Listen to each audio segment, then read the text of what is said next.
ভাই ডাইনে যাই আচ্ছা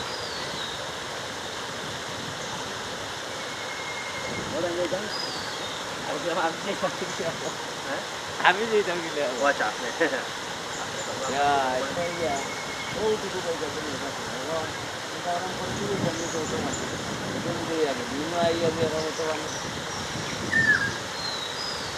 বেঁচে গেলি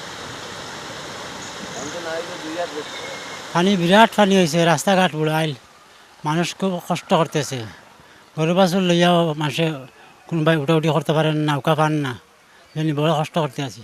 আমি হাতড়িয়া আইছি কেন, ওখানে এক নৌকায় একটা ইয়া সামান্য জায়গা বাদে এরপরে চলে আমি আড়িয়ে আইছি। কোনো মানুষের যোগাযোগ করছে না। ঘরে ধরে পানি একবার উঠানো পানি, নৌকা ছাড়া আওয়ান জানা। আর বর্তমানে ধরেন গরু বাছুর লইয়ে তো আমরা অসহার মাদিনী, বুঝছেন, আমরা ঘর থেকে বাইরে তারি না নৌকা ছাড়া। আমরা তো এই অবস্থায় আছি। পানিটা তো কালকে থেকে শুরু হয়েছে, এখন উড়ানের মধ্যে পানি আছে। এখন ঘরের মধ্যে উঠতে যাইব গা, মানে বেশি বাহি নাই, অল্প কতক্ষণের মধ্যে উঠতে উঠবো। এখন কি করবাম বাবা, আমরা তো এরকম অসহার মধ্যে পড়ছি, আমরা তো খোঁজ খবর লইতেছে না।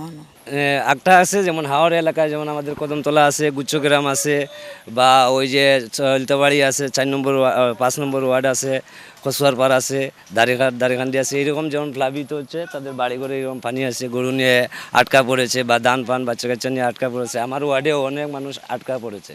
যেমন গুচ্ছগ্রামের 103 ফ্যামিলি আছে, ওরা আশ্রয়কেন্দ্রে আশ্রয় নিচ্ছে, এবং গ্রামের ওই যে লোকজন আছে, এখন গরু কি করবে বা বাচ্চা কাচ্চারে কি করবে বা পোশাক বিক্রি এগুলাকে কি করবে, মানে এই নিয়ে খুব একটা বেশি পেরেশানি করতেছে আর কি।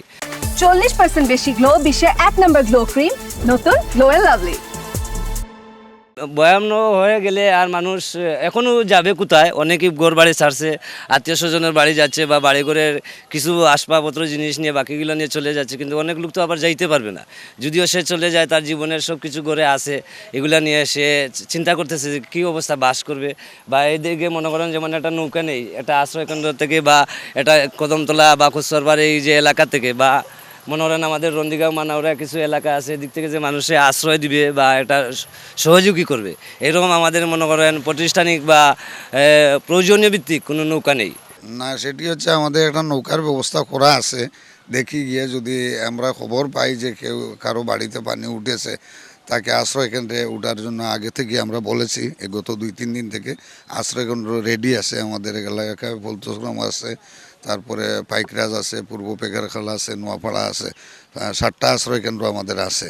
আমরা বলেই রেখেছি যে যদি পানি উঠে তাহলে সাথে সাথে আশ্রয়কেন্দ্রে আশ্রয় নেওয়ার জন্য।